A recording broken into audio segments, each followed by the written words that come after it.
Alright everybody, we have a pretty interesting video ahead of us today, so I just fired up the old voice recorder and we're gonna do some discussing. Now, as the video we just put out the other day indicates, Marvel has announced they're going to be working on a Ghost Rider project. What does that entail? Is it a Disney Plus?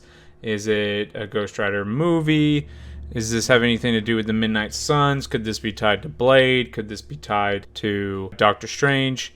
There's a lot of questions up in the air, and with the coronavirus and the quarantine and the social distancing, my theory is that Ghost Rider could possibly make an appearance in another movie such as Blade or Doctor Strange. However, this Ghost Rider project, whether it's a solo film or a TV show, probably is at least 2 years down the road. It's probably at least 2 years down the road due to, I don't know what the hiring process, the creating process is going to be like. I don't know what any of those processes are going to be like during this time of quarantine. So I'm kind of calming myself down. When I heard the news, sorry, there is just stuff distracting me in the background. When I first told the news, I thought, great, Marvel Spotlight 5 is dead. That is my dream book. Ghost Rider is my favorite character. My ultimate goal was to get Marvel Spotlight 5. It always has been since I was a kid. Once I figured out that his first appearance was not Ghost Rider 1, but it was Marvel Spotlight 5. That was the book. That was the dream book. And as Justin says, it's not unrealistic. It's not unobtainable. It's just really hard to obtain if you're a frugal or budget shopper. So I debated on saying I'll just go after Ghost Rider 1 and that'll be it. That'll be the big book that I get, and then I'm done.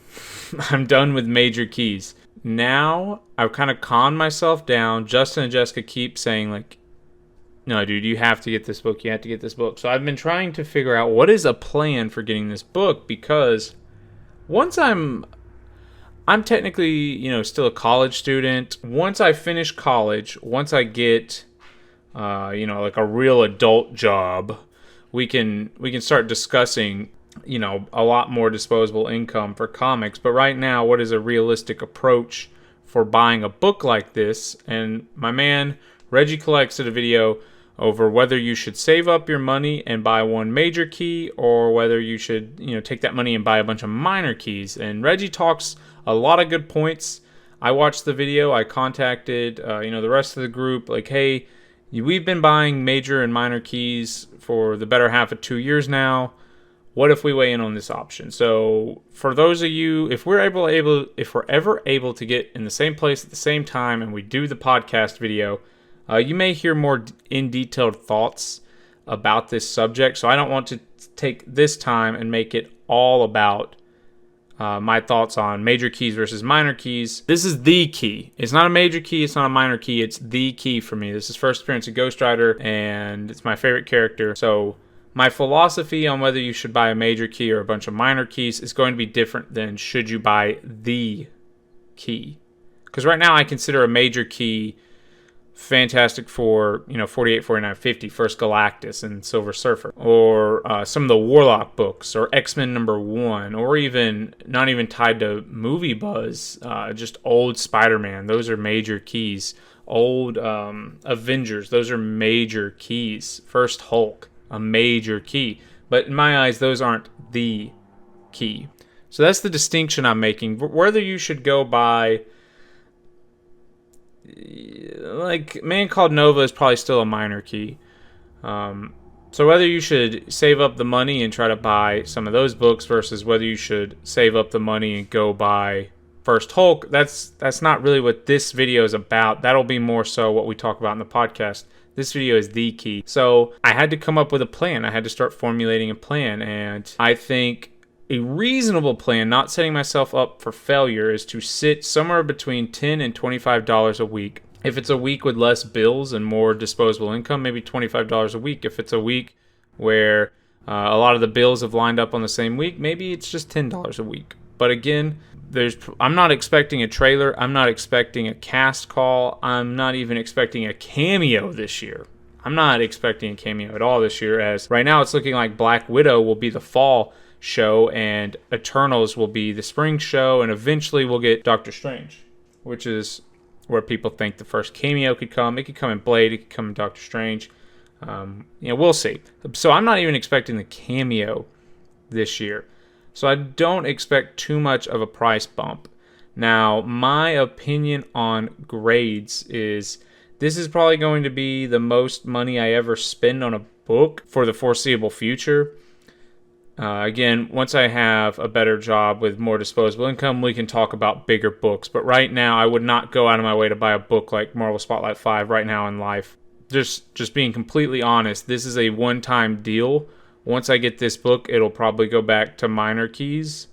So I had to come up with a realistic plan, and I think $10 to $25 a week is a good savings plan because I think I have a good 6 months at least before real traction starts to heat up with this book. Again, as they start getting closer to, once they announce who's going to play Ghost Rider, that could kill me. So my goal is to have this book before they announce a casting. Which, if any of you guys have like an inside track on casting, let me know. If anyone can give me heads up about, because I feel like you can cast anywhere in the world, right? Like people can send in videos of them auditioning. So technically, I feel like they could still be doing auditions, regardless of whether we're in quarantine, self-isolation, stuff like that. So I feel like I have at least until a cast is revealed. By the time it gets to a trailer and by the time the movie comes out, if I don't have the book, that may be all she wrote. But my original point that I was going with this is that it's got to at least be mid-grade. So my opinion on the back doesn't matter as much. My opinion on the pages doesn't matter as much. I want good staple integrity, and it's a black cover. Again, I have dogs in the background that keep distracting me, but it's a black cover. I already know I'm probably not going to get a 7, 8, or 9 of this book. It's probably going to have to be in the 4 to 6 range, and that kills me. And once I get the money saved up for a 4, I may look at it and go, I still have some time. Let's go ahead and save up for a 6. And if I get to a 6, I'm like, I still have some time. I may save up for a 7. So it's just going to depend in the heat of the moment. I could get that money and say, I need to beat the trailer. I need to beat the casting. I'm going to buy a 4 right now.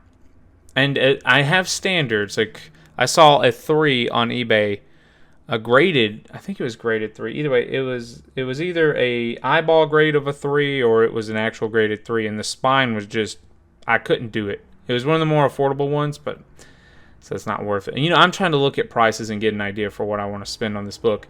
And at that grade, it just wasn't worth it. So I don't think I'm going to be settling for a 3 with this book. The other big step I'm going to be making is I need Jessica to hold this to me. I love my new comics. I really love reading them. J.J. Abrams' Spider-Man is really good right now.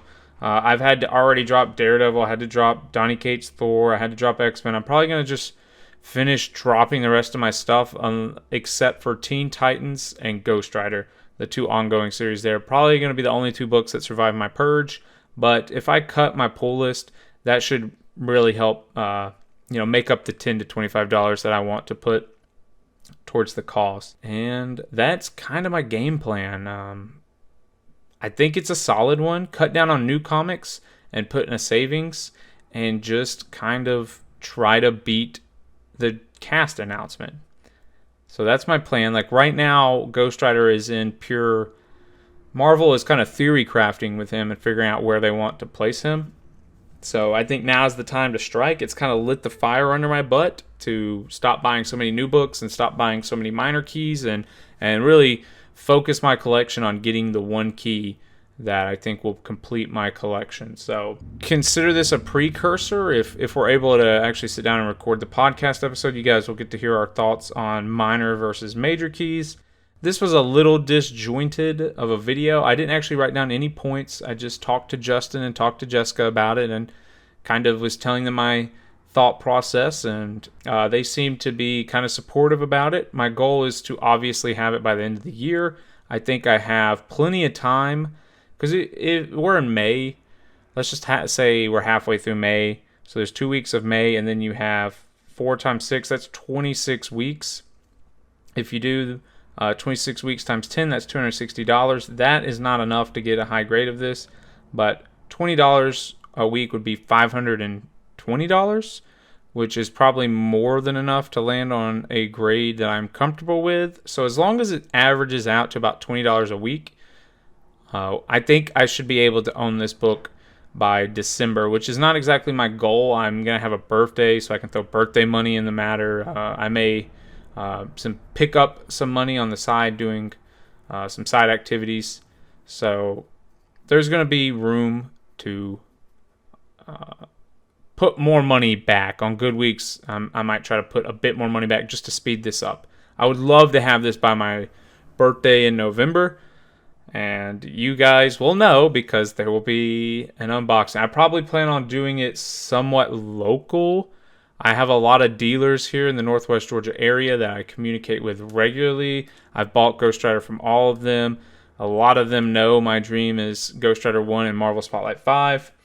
So, you know, just going to see how this shapes up. I want to buy it locally. That way I can inspect it. That way I can hold it in my hands and, you know, check those imperfections myself, because I'm going to have standards with this book more than I've had with any other book in my life.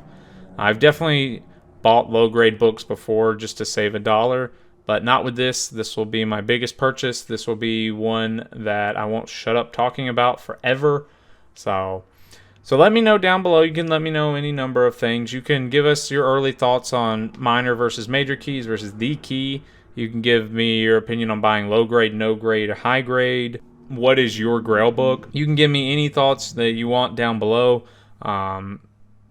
Yeah, so I'm interested in it. I can't, like, we'll just see. I have to work within reason.